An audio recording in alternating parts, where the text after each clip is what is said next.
في فيديو الليله حوريكم كيف انا قدرت استفيد من الجامعه وكيف قدرت اغير مسار حياتي بالكامل.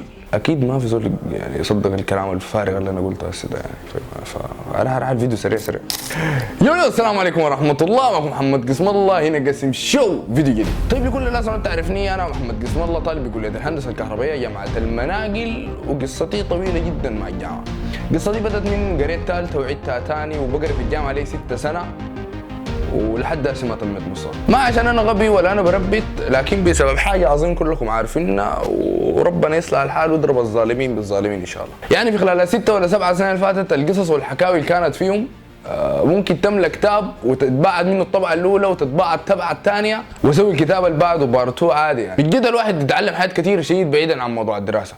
يعني الدراسه دي نحن اصلا ما فهمناها شنو، بنقراه الليله بكره بنقفل بنرجع بعد بكره بنلقى روحنا نسيناه اصلا. فانسوا الحته دي خالص. من اكثر الحياه اللي استفدتها فتره الجامعه اني طلعت من بيتنا.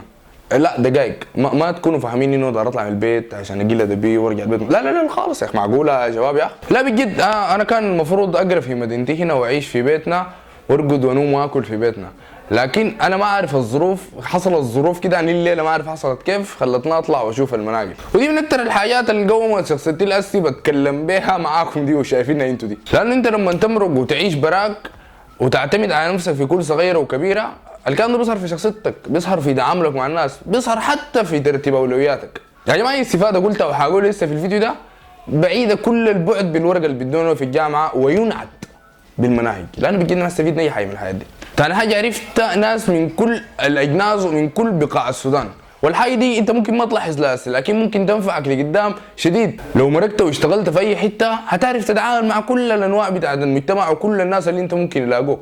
حتى لو انت انزنقت في مشكله في المحل اللي انت قاعد فيه هتعرف زول قاعد في المحل ده وقريب له ممكن تدق له وتقول له اسمع كلامي حيدقوني الحقني بتاع، فحيجي الحق. فالموضوع ده له فوائد كثيره غير الفوائد الاجتماعيه اللي انت عارفها. وفي الاخر يعني في الدنيا دي زول ما بعيش براو، انت لازم باصحابك بمعارفك حتعيش بيها، حتموت لو انت كنت عايش براك اساسا. واخر شيء ممكن يكون علمتنا الصبر، لانه ما اظن في صبر اكتر من كده، ما اظن في زول بيقدر يستحمل ويتمرمط في مستقبله اكتر من كده. فكون وانا لسه اكون قاعد مستني الجامعه تفتح عشان انزل وارجع اقرا تاني في عمر انا المفروض اكون فوق خريج وبفتش لشغل، الحاجه دي لو كان حكيتها لك قبل 7 سنين هقول لك وتقسم ما بيعمل كده، مستحيل يقدر يصبر لك الصبر ده كله، وما اظن كلامك ده صح. فالواحد بجد ما عارف انه ده صبر ولا الواحد يتعود على الجرجره والمرمطه في حياته. يعني غايته قبل ما اختم يا جماعه ده كان فيديو بس عشان نتذكر ان احنا نقرا في جامعه ما اكتر، يعني فيديو عباره عن ونسه ان شاء الله تكونوا استمتعتوا بيه وتذكرتوا الجامعه. وعليك الله اللي بتبكي في الكنبه اللي ورا دي عشان تذكرت الجامعه،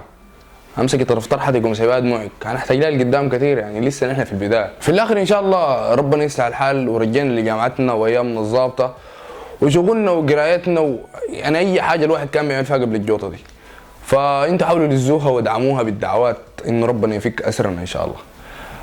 ان شاء الله تكونوا استمتعتوا بالفيديو، وصراحه حابب اشكركم شديد شديد شديد على الدعم الخرافي في الفيديوهات اللي فاتت، فشكرا لكم شديد. وان شاء الله في مفاجآت في الاسابيع الجايه دي ان شاء الله حتنبسطوا لها. فادعو انا اخلي الكسل واقوم اصور. يعني في الاخر ما تنسوا دعموا لايك للفيديو وشير له في بروفايلاتكم وتشتركوا فوق في الصفحه وقناه اليوتيوب لو لقيتوا طريقه برضه ادوها طلع، وعشان يعني شايفين الفيديو ده الكواليتي بتاعه ظابط كيف صح؟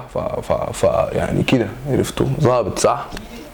يديكم العافيه. فحاب اشكر استاذ حسن واستاذ عميد على التصوير من حلقه الليله، شاوت اوت ليكم يا شباب ما قصرتوا. هتلقوا لينكات صفحاتهم تحت في الديسكربشن لو دارين اي شغل. يا مانك انا وانا ساترك مالك يا عليك الله. هاشتاج حسن خلاص. المهم خشوا تحت في الكومنتات، خشوا تحت في الديسكربشن بتلقوا الاسم الحقيقي بتاعه. فحاب اشكرهم شديد لتصويرهم في الفيديو الليله وسخانه سيئه يعني انا ما قادر. فنتلاقى الفيديو الجاي. سلام. تسجيل شغال ولا شغال؟ شغاله اهي. شغال؟ السلام عليكم. والسلام ورحمه الله. انت نايم؟ ثم الحلقه دي عملنا لها حنصور عامل حلقه وحامل حلقه ونزلها في اليوتيوب. يا جماعه البرديل يلا يا ادور يا اخي انت مالك يا اخي نبح كده يا اخي.